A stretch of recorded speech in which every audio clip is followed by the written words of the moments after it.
E, pessoal, vou falar para vocês 5 piores momentos da pandemia que eu acredito que a gente viveu, das piores pandemias que a maioria das pessoas vivas hoje já passaram, que lembram, né, que foi a pandemia do Covid. Né? Sem dúvida, o primeiro momento foi aquele momento de desinformação, né? Quando começou a ter o boom ali da Itália, ninguém sabia e tinha a mínima noção do que estava acontecendo, né? E é tão importante relembrar isso porque nós vamos viver novas pandemias.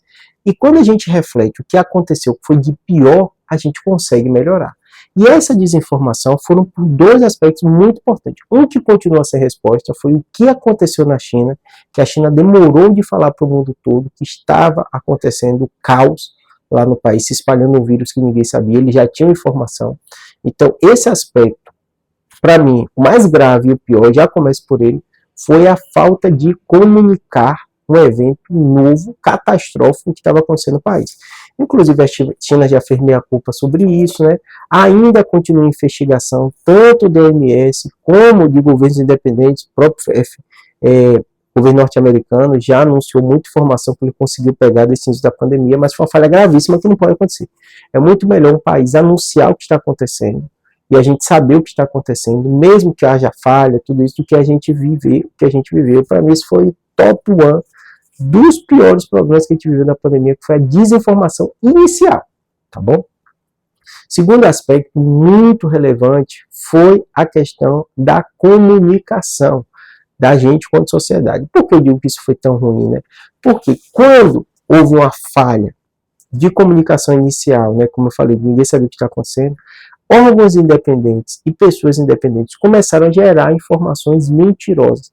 E talvez as informações mentirosas fossem que desencadearam todas as fake news, que também vão estar no top 1 dos problemas, no top 5, vamos colocar assim, dos problemas que a gente viu nessa pandemia. Então, o que acontece? Quando há um vácuo de informação, atores independentes assumem, eles fazem muito mais rápido, né?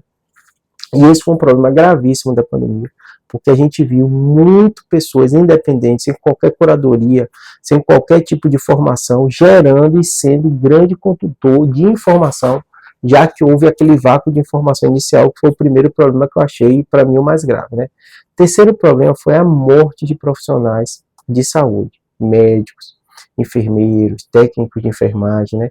A catástrofe foi tão grande porque a gente não havia informação, ninguém sabia como se proteger, e os hospitais, eles continuaram trabalhando. Então, neste período inicial, a falta de informação veio em cadeia, né? Informação mentirosa, falta de informação, e nós, profissionais de saúde, continuamos trabalhando. O pessoal nos grupos era assustador a quantidade de médicos, de informação. Eu fiz até um vídeo de um neurocirurgião bastante jovem que eu conhecia, estava no Facebook, desde quando ele escolheu fazer residência de neurocirurgia, a gente trocava mensagem, então não conhecia pessoalmente, mas conhecia assim por rede social, tudo isso, né? Deixou filho, né? Morreu. E assim, consequência sem dúvida nenhuma, porque a gente médico não podia parar, mas sem dúvida nenhuma essa falta de informação que fez que não fosse possível ter qualquer tipo de proteção para os profissionais de saúde. A gente ia trabalhar sem máscara, sem uma série de aspectos naquele momento lá inicial, e já com a pandemia pegando pesado, né? Esse para mim foi o terceiro problema de saúde muito grave, muita gente morreu. A gente, quanto sociedade, fingiu que isso não aconteceu, seguiu a vida, né? Mas crianças ficaram órfãs, pessoas desamparadas, né?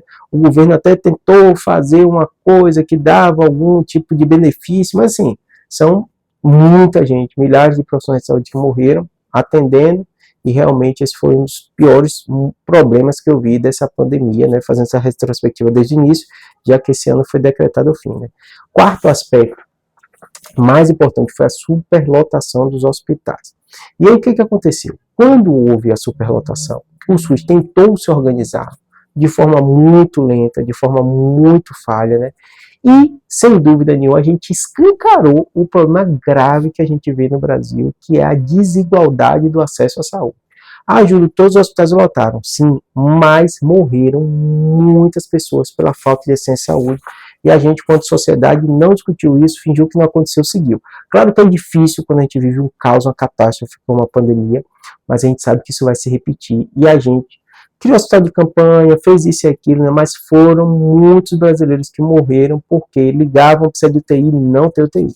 E isso é inadmissível, uma pessoa morrer por falta de acesso à saúde, mas a gente, quanto sociedade, acredito que ainda vai parar pegar esses números da pandemia e destrinchar, porque o governo tem muita informação sobre isso, e tentar fazer uma análise do que a gente pode fazer em situações de catástrofe. Alguns países, como Estados Unidos e Europa, eles têm modelos de contenção que foram bem utilizados e tiveram bem menor problema do que a gente vê no Brasil. E o quinto problema de informação à saúde, para mim, e que o dano continua até hoje, foi das vacinas. Júlio, das vacinas, das informações e fake news sobre a vacina. A destruição, na minha opinião, a gente ainda vai viver por muitos anos, porque mentiras foram contadas, foram repetidas por pessoas públicas, por profissionais de saúde, eles viralizaram, né, e ficou sequelas, sementinhas de dúvidas na cabeça das pessoas de que as vacinas fazem mal. Vocês não têm noção, até hoje, a quantidade de dúvidas que eu recebo aqui no canal, de comentários de pacientes no consultório, perguntando coisas óbvias e coisas simples sobre vacina, como se fosse tudo mentira, teoria da conspiração. E essa sequela que a gente tem, às vezes a pessoa me pergunta, Júlio, a vacina deixou sequela? Deixou sequela, foi a fake news sobre as vacinas, isso sim deixou sequela. A vacina, como qualquer outro tipo de tratamento, ele tem um risco, tem seus benefícios, mas é dos tratamentos e dos procedimentos mais seguros e mais testados que a gente tem. Então não compara. Às vezes a pessoa fala, Júlio, eu vi um conhecido que teve, tá? Pode ter acontecido, aconteceu, mas eram raros, raríssimos casos. Quando a gente pensa em bilhões de doses aplicadas no Brasil, e bilhões de doses aplicadas no mundo, né? E no Brasil milhões de doses, a gente viu casos pontuais. O próprio Ministério pontuou, tem órgãos específicos, americanos, que analisam isso, CDC norte-americano.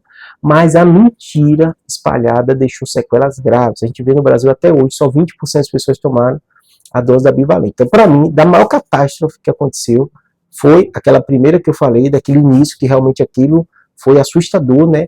E essa quinta que eu deixei, né, da vacina, é a que mais vai perdurar. Porque a gente ainda vai ver pessoas não acreditando, falando mentira, espalhando fake news, e isso vai continuar ainda durante muito tempo. Porque foi muito forte, foi muito intenso, e eles criaram rede de contato de pessoas que são especialistas em espalhar mentiras sobre vacina, tá bom?